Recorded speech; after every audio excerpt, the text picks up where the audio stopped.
साथियों ने ये प्रयास किया, अनीश खटकर जी, जिसमें मुझे भी पैदा होने का सौभाग्य मिला, उसको नमन करते हुए इन शहीदों को जिन्होंने तानाशाह सरकार के हलक में हाथ डाल के अपना स्वाभिमान खींच लिया, इन शहीदों को नमन करते हुए और आप सभी किसान पुत्रों को, धरती पुत्रों को हाथ जोड़कर प्रणाम करते हुए अपनी बात की शुरुआत करता हूं।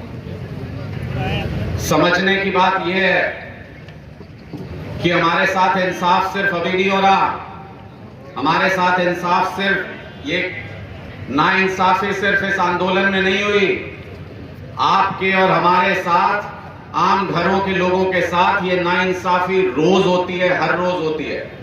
बस ये है कि जब कहते हैं कि जब पानी सर के ऊपर चला जाए तो फिर हाथ मारने के अलावा कोई चारा नहीं रहता।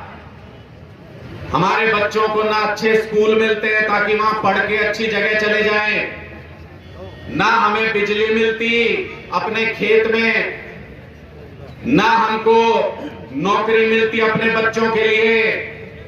ये किसानों के बच्चे अपनी पूरी जिंदगी कुर्बान करना चाहते हैं, सीमा के ऊपर की जान देना चाहता हूं इस देश के लिए।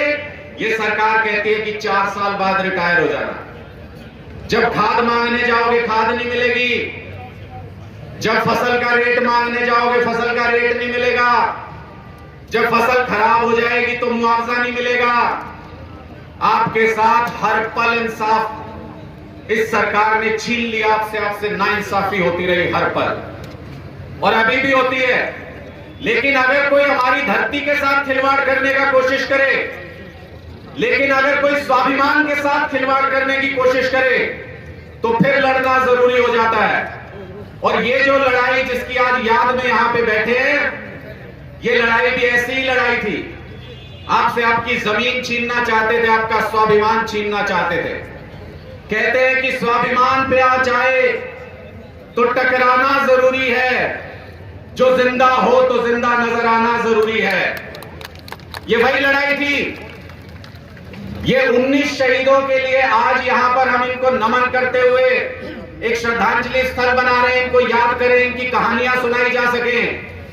लेकिन मैं चाहता हूं एक ऐसा दिन आए, एक ऐसी सरकार आए जो 700 शहीद हुए इस आंदोलन के अंदर, उनके गांव में, उनकी जगहों पे उनको भी इसी तरीके से श्रद्धांजलि दी जा सके, श्रद्धांजलि स्थल बनाए जा सके, ताकि इतिहास बन जाए ये कुर्बानी जो इन लोगों ने दी।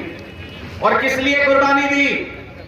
ये कुर्बानी सिर्फ और सिर्फ इसलिए दी ताकि हमारे बच्चों का भविष्य सुरक्षित रह सके। इस कुर्बानी का नतीजा नहीं मिला अभी तक। मैं आपको सावधान करना चाहता हूं। जो भी मांग लेके आप वहां बैठे थे, मुझे आज भी याद है वो दिन अरविंद केजरीवाल जी के घर पे सारी रात तमाशा चला था। सारी रात जब किसान दिल्ली के बॉर्डर पे पहुंच गए थे, केंद्र सरकार ने यह कहा कि सारे स्टेडियमों को, मुझे ये कहा जा रहा है कि राजनीतिक बात नहीं करें जी, बिल्कुल नहीं करूं, 1% भी नहीं करूं। जहां किसानों की बात होगी अगर वहां राजनीति करूं तो डूब के मर जाऊं, नहीं करूंगा बिल्कुल नहीं। लेकिन आपको समझने की बात है, मैं इसलिए कह रहा हूं कि क्या क्या साजिशें हुई थी, मैं उस रात का गवाह हूं, इसलिए बता रहा हूं। उस रात को केंद्र सरकार की तरफ से यह कहा गया तारी सरकार भंग कर देंगे, तुम आके सरकार नहीं चला पाओगे एक दिन के लिए भी।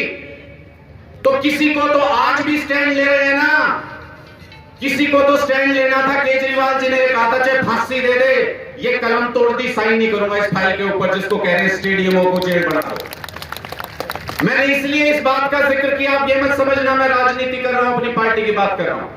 मैंने इसलिए इस बात का जिक्र किया, हम जिस पार्टी में बैठे हो, जहां भी बैठे हो, अगर हमारे मां बाप सड़क पे लड़ाई लड़ रहे हैं, अगर हमारे किसान सड़क पे लड़ाई लड़ रहे हैं, तो लानत है ऐसी राजनीति पे अगर उसके लिए खड़े ना हो सके हम तो।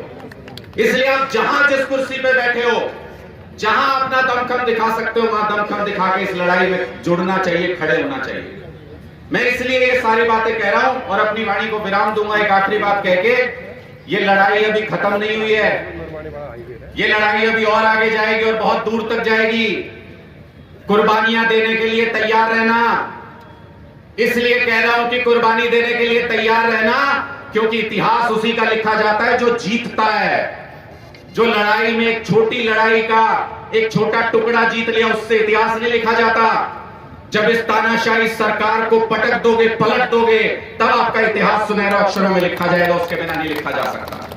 इसलिए इस लड़ाई को आगे बढ़ाने में, अपने हक को, अपने स्वाभिमान को बचाने में आप सबसे गुजारिश करता हूं कि तन मन धन से, पूरी ताकत से इस लड़ाई को लड़ना है। मेरी जहां जरूरत होगी, मैं भी किसान परिवार से आता हूं, मेरी जहां जरूरत होगी, सीने पे बंदूक भी लगी होगी तो 1 इंच कदम पीछे नहीं हटेगा। मैं आज आपके बीच में ये वादा करके जा रहा हूं।